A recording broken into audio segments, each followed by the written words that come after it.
Salam alaikum. Nous allons donc aujourd'hui faire encore un TD sur les systèmes en oscillation libre, à un degré de liberté évidemment. Le premier exercice que je vous propose, c'est ce qu'on appelle le métronome. Il est représenté par cette figure. Donc c'est le principe de base. Donc la figure 1 illustre le principe d'un métronome. C'est un appareil qui est utilisé pour donner la mesure en musique par les chefs d'orchestre. Donc en réglant la distance des masses par rapport à O, donc ici donc c'est quoi? C'est une tige de masse négligeable. Et ici on a percé et on a enfilé une masse. Ici il y a des vis. Donc quand je peux faire coulisser les masses, donc c'est-à-dire que cette distance elle est réglable. Alors pareil pour celle-là. Donc il est constitué d'une mince tige de masse négligeable, c'est très important, de longueur totale petit l plus grand L, qui peut osciller dans un plan vertical, et son frottement autour du point fixe O. On suppose que l'amplitude des oscillations est faible, et on vous demande de calculer la pulsation des oscillations de faible amplitude de ce dispositif. Voilà, donc, alors...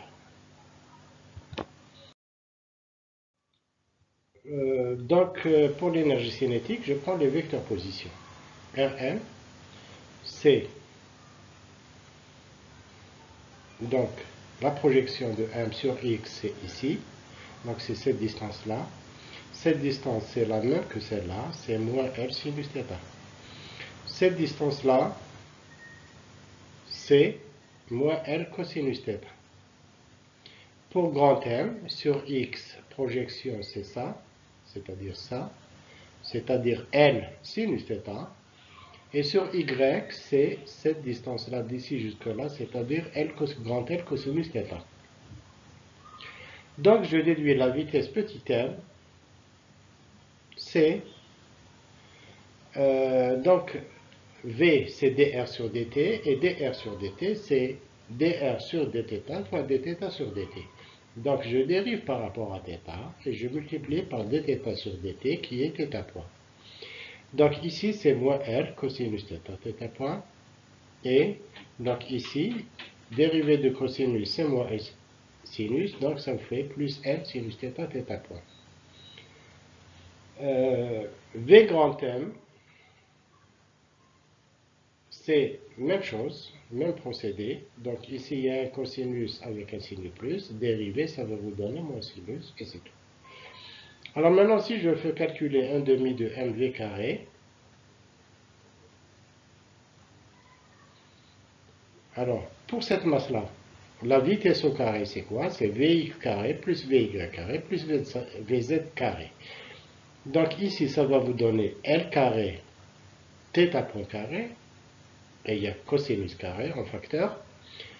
Ici, ça va vous donner L carré θ point carré, et il y a sinus carré. Donc en tout, sinus carré plus cosinus carré, c'est 1. Donc c'est 1 demi m L carré θ point carré. Pour celui-là, c'est la même chose. Les sinus carrés, cosinus carrés vont vous donner 1. Donc, il vous restera m L carré θ point carré. Alors, pour l'énergie potentielle, j'applique la même formule, la même relation. Donc, je calcule drm. drm, c'est dr sur dθ fois dθ, dérivé partielle par rapport à θ, que multiplie θ. Donc, c'est moins L cosinus θ dθ. Et elle, la même chose que la vitesse, mais ici c'est dθ au lieu de θ point. Ici, la même chose. Donc, P, c'est 0, 0, mg, et P grand M, c'est 0, 0, grand mg. Alors, U, c'est la définition, on a dit, c'est moins intégrale de 0 à θ Pm, drm, c'est-à-dire multiplier ça, donc P petit m avec ça, donc ça c'est 0, ça c'est 0, il vous restera uniquement ce terme-là, c'est-à-dire moins mgl sinus θ. Voilà. pardon, plus MGL sinus θ avec le signe moins qui était là. Donc, je l'ai fait rentrer ici. Pour celui-là, donc c'est moins MGL sinus θ avec le signe moins qui était là, ça va vous donner plus. Donc, ici, vous aurez un plus. Donc, ici, vous aurez l'intégrale, c'est 1 moins cosinus θ. Et ici, vous aurez, puisqu'il y a un signe plus, le même, pardon, pour celle-là, c'est MGL facteur de 1 moins cosinus θ. Pour celle-là, c'est l'inverse, c'est-à-dire MGL petit l, 1 moins cosinus θ, mais comme il y a un signe moins, donc vous allez le retrouver ici. Alors, bien sûr, voilà. Deux choses qu'il faut voir, c'est que ici, ce terme-là, 1 moins cosinus θ, le 1 il est supérieur à cosinus θ, donc c'est plus grand que 1, c'est un terme positif. Ce terme-là, c'est un terme positif, mais avec le signe moins, il devient négatif. Donc l'énergie potentielle, elle est de la forme, par exemple, A moins B. Et donc si B est plus grand que A, vous aurez de problèmes. L'énergie potentielle serait négative et le système ne pourrait pas osciller. Donc deux remarques. La première, c'est que U peut être positif ou négatif. Donc il va y avoir une condition d'oscillation. Et la deuxième, c'est que U n'est pas de la forme quadratique, c'est-à-dire 1 demi B θ carré plus U0. Donc ça, c'est U0. Donc, alors, pour linéariser, vous faites les petits angles, c'est-à-dire cosinus θ, c'est 1 moins θ2 sur 2. Et si vous faites ici 1 moins θ2 sur 2, le 1 va partir avec le 1. Il vous reste moins θ2 sur 2 avec le signe moins, c'est plus. Donc voilà, c'est ce terme-là. Voilà, ce terme, c'est le premier terme. Ici, même chose. Donc 1 moins θ2 sur 2. Donc ça va vous donner moins θ2 sur 2 avec le signe moins. Donc il va devenir donc un signe plus, pardon, et avec le signe moins, donc vous aurez ici un signe moins. Alors, on continue. Donc, pour la position d'équilibre, vous faites delta U sur delta θ égale à 0. Et vous cherchez les solutions. Donc, vous allez vous rendre compte que la dérivée par rapport à θ s'annule si θ égale à 0. Ensuite, vous calculez la deuxième dérivée pour cette valeur que vous avez trouvée ici. θ égale à 0. Donc, elle doit être positive pour que l'énergie potentielle ait un minimum. Donc, vous allez vous rendre compte que grand ML est supérieur à petit ml. Donc, le Lagrangien, c'est moins U, il n'y a pas de problème. Ensuite, si j'applique la relation de Lagrange, j'obtiens l'équation différentielle qui est donc ml carré plus ml carré. Ici c'est bon, θ2 points. Ici c'est ml moins petit ml. Donc θ2 points, plus si vous divisez, toujours on divise par le terme de θ2 points, ou Q2 points d'une manière générale. Si vous divisez, vous allez donc trouver cette équation-là. Et ce terme-là, c'est oméga 0 carré, donc oméga 0 égale 1 racine de... Alors, vous constatez ici G sur ml carré plus petit ml carré est toujours positif. Donc, si ce terme est inférieur à ce terme, alors le système ne peut pas osciller. Donc, il va tomber. C'est-à-dire que ce qui est il va basculer. Donc, en jouant, ça c'est une chose. Et deuxième chose, c'est qu'en jouant sur la position des masses, ou leur valeur, mais généralement, on ne change pas de masse, donc on change juste la position en le faisant coulisser. On peut régler la pulsation du système, puis ça dépend de elle. Voilà, donc pour voir maintenant à quoi ressemble, ça c'est ce qui se voit, si vous voulez devenir un chef d'orchestre. Donc, vous allez acheter ça, c'est ce qu'on appelle un métronome. Donc, voilà la masse qui peut, et donc, qui peut bouger comme ça. Elle peut bouger, et donc, la période des oscillations est plus ou moins rapide en fonction de la distance. Ici, en bas, on ne le voit pas, mais il y a une grosse masse, un contrepoids ici. Donc, rien qu'en jouant, celle-là, elle est fixe. Mais quand on change la position de cette masse, on fait varier la période. Alors le deuxième exercice que je voulais vous proposer, donc c'est cet exercice-là. Donc il est extrait des séries TD classiques, hein, qu'on trouve les anciennes séries TD de l'USTHB par exemple. C'est deux ressorts, 1 et 2, de constantes K1 et K2. Entre les deux, on met une masse M. Et puis cette masse M, donc on lui fixe une tige. Donc cette tige passe par un pivot ici. Alors quand la masse M monte, celle-là elle descend, puisque ce point il est fixe. Donc l'énoncé, qu'est-ce qu'il dit? Il dit que le système de la figure 2 est constitué d'une mince tige de masse négligeable de longueur L. Donc alors ici c'est L sur 4, ici c'est 3L sur 4. Donc en tout ça vous fait L, grand L. Donc il peut osciller dans un plan vertical au lieu du point fixe O, celui-là. Elle porte en ses extrémités deux masses ponctuelles, petit m et grand M, donc elles sont ponctuelles.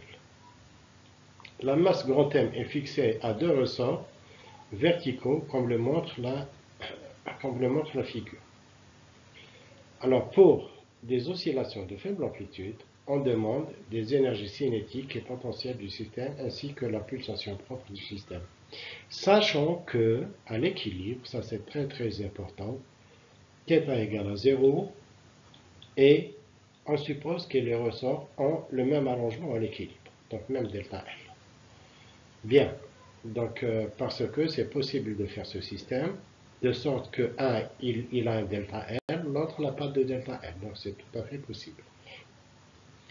Donc ici on vous aide, hein, le même delta L. Alors pour les énergies cinétiques des deux masses peuvent être des masses ponctuelles. Donc ici c'est comme si j'ai un pendule, ici, voilà. Un pendule, ben, l'énergie cinétique d'un pendule c'est 1/2 de M. Sa longueur c'est 3L sur 4 carré, θ point carré. Donc c'est ce qu'on a fait dans tous les exercices des pendules jusqu'à présent. Pour celui-là, c'est 1/2 de M. La distance au carré, c'est-à-dire L sur 4 carré, θ point carré. Donc ça, vous voyez par exemple le pendule simple dans le chapitre, dans le TD numéro 1. Bien. Alors pour l'énergie potentielle, faites attention. On vous dit les deux ressorts ont même déplacement, donc ça on ne vous le dit pas. Donc c'est ici, on vous dit qu'ils ont le même delta L.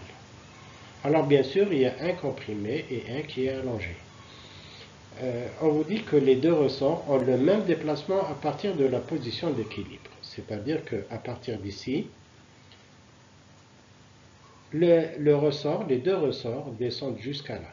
Et cette distance-là, c'est L sur 4 sinus θ, ou bien, si θ est faible, c'est L sur 4 θ.